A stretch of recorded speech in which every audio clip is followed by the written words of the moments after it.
Good evening, I'm Willard Cheng, sitting in for Pinky Webb. Tonight, we ask the questions, we tackle the issues, we clarify matters, and we get on point.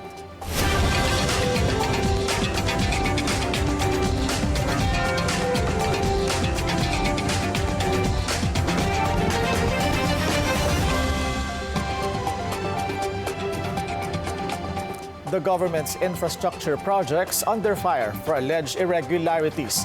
This time, lawmakers are accused of receiving kickbacks. A House panel vows to look into the issue. Let's get on point with House Committee on Public Accounts Chairperson and Bicol Saro Party List Representative Terry Ridon. Good evening and nice to see you again, Kong Terry. Thank you for having me, Willard. All right. Sir, first of all, what triggered your committee to look into the issue?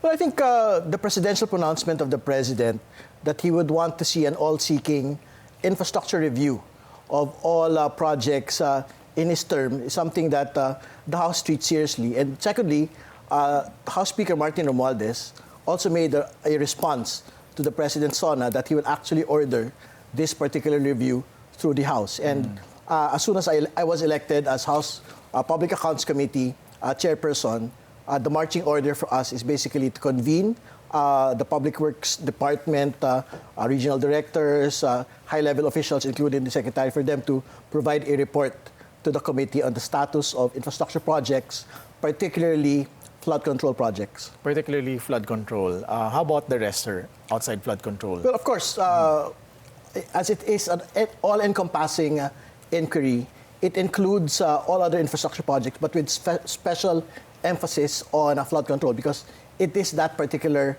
concern which the President raised during the State of the Nation address.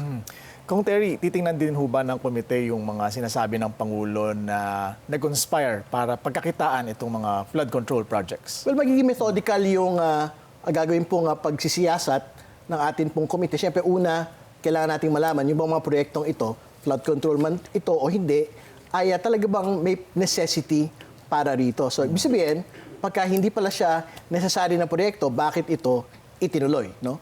Second of all, we will address also the concern relating to overpricing, the concern relating to ghost projects, and the concern relating to yung sinasabi ho ng Pangulo na meron daw pong mga kickbacks. So, ibig sabihin, we should be able to identify sino yung nagbibigay ng kickbacks, sino po yung tumatanggap ng kickbacks. So, in a particular situation, for example, in these infrastructure projects, pwede mangyari na yung kontratista yung nagbibigay ng kickbacks, ang kumukuha yung pong agency officials, at katulad po ng binabanggit ng Pangulo, baka meron po mga legislators na kumukuha po ng mga kickbacks. So, in the course of the inquiry, I'm quite certain meron po tayong matitiso dito ng mga dokumento, meron po tayong matitiso dito na whistleblowing na magaganap dito po sa mga iba't ibang mga proyekto ng infrastruktura.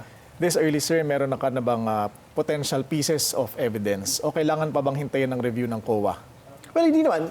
Tingin ko, kaya naman po nga mag-proceed ng House Committee on public accounts, no? Dito po sa review po ng performance ng ating pong infrastructure agencies. Yung Senado, ang aking pong pagkakalam ay magkakaroon din po ng sarili po nilang investigasyon irrespective of how COA will proceed. No? Kasi, syempre yung COA po, I think they have to wait for the end of the fiscal year, no, bago sila magkaroon ng annual report. No? So it's something that the House can actually undertake in the soonest time. And anong approach ang iti-take ng committee, Kong? Do you see the committee doing ocular inspections as well?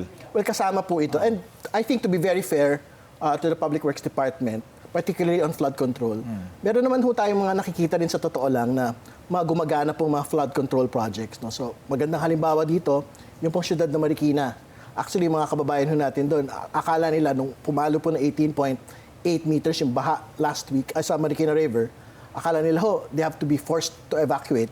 But they were not evacuated kasi hindi ho tumaas yung tubig. So, I'm quite certain it is also because of the flood control systems working at that time. No? So, very important din po na makahalo tayo ng aral dun sa mga magagandang halimbawa ng mga aktual na proyektong gumana. At ano ho ba yung mga hindi gumana? Kasi I understand, pinamunuan nyo rin po ang isang grupo, no, Infrastructure Watch, na binabantayan nyo po yung mga ganitong klaseng mga proyekto. What usually goes wrong in these kinds of projects? Well, siyempre, alam po ninyo, sa bawat bahagi po ng proseso po ng project cycle po ng infrastructure projects, maraming mga pwede na mangyari dyan. So at the very least, doon po sa mga procurement process pa lang po, nakikita na rin ho natin dyan yung mga, firstly, mga rig bidding, yung mga dinidisqualified na mga qualified bidders, sole bidders, no? At iba pa hong, at saka yung mga deviations from the original project design and project proposal, no? So, yan po yung mga kailangan ho natin makita doon sa mga pinakamalalaki na mga proyekto pong mga naikakasa. Nakikita niyo ho ba na magiging matagal itong course ng inyong pagdinig dahil mukhang marami-rami po yung mga flood control projects na kailangan busisiin? Well, syempre, and I would state it first in this program, think of very important, for example, na makita natin yung listahan, sino ba yung mga pinakamalalaking mga kontratista sa bansa. Kumusta ho yung mga naging mga implementation po nila ng mga proyekto? Kasi syempre, I think hindi ka naman magiging malaking kontratista, una kung hindi ka magaling. Ibig sabihin, kaya mo magpatupad ng mga proyekto. No? So, kung for example, makita natin na yung mga pinakamalalaking kontratista, hindi ko sinasabi, I don't want to prejudge it, pero halimbawa, parang hindi pala nila kaya makapag-deliver on time, or for example, mag-deliver man sila on time, pero parang substandard naman pala yung pong kanilang dineliver, or at the very worst, ghost, no? Katulad ng allegation po ng iba. I think kailangan ho talaga nating, we have to make them accountable basically.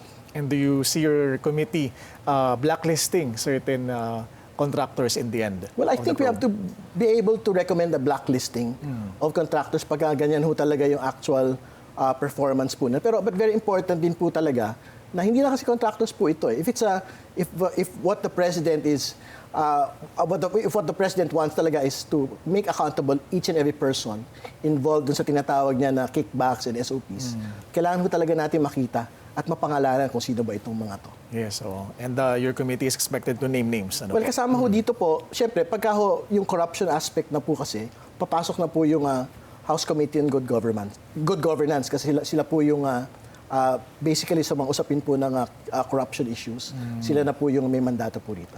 Paano po kung may mga lumutang na involved ang ilang lawmakers, lalo na following the statement of Baguio City Mayor Benjamin Magalong claiming that lawmakers received cuts or kickbacks from flood control projects? Your thoughts? Ang commitment naman ho natin kung saan ho dapat bumagsak po yung acts. No?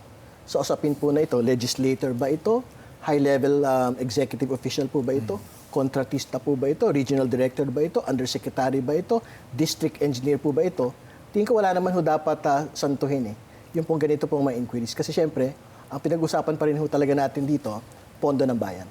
Will you invite the mayor to your hearings? Of course. Talagang very much welcome po si Mayor Magalong kasi nga, ang panawagan ho talaga natin sa kanya, dapat magpangalan po siya. Nung pong mga kongresista at sino man hong legislator na sinasabi niya pong nakakakuha ng 30%, 40% kickback no, mula po sa mga infrastructure projects. At saka, I think very apt yung pong committee itself. No? Kasi syempre, masasubject din po natin yung mga sinasabi niya to actual scrutiny. No? So, para talaga hong mapanindigan po natin, yung mga binabanggit po natin na talaga meron pong kumikita mula po sa mga infrastructure projects. Yeah. And how soon can the committee begin its probe, sir? Well, as soon as the organizational meetings of the various committees that might be involved in this is finished, talagang magsasimula na po yung inquiries po natin relating to the review of infrastructure projects. So sa panig ng Kongreso, kung mag-iimbestiga ang House and Senate, sa panig naman na executive, sino po sa tingin ninyo ang dapat mamuno sa investigasyon? Well, I think yung binabanggit ng Pangulo ay yung DPWH will conduct their own internal review. No? Pero I'm also sensing na I think maging involved din po yung iba pang mga high-level offices like yung DepDev dito po sa ongoing review ng executive over the project. So, all of these things are very much welcome. I'm quite certain meron pong pagkakaiba on how they will approach their respective inquiries. Pero gagalangin natin kung ano man yung findings ng iba't ibang mga opisina dito sa bagay po na ito.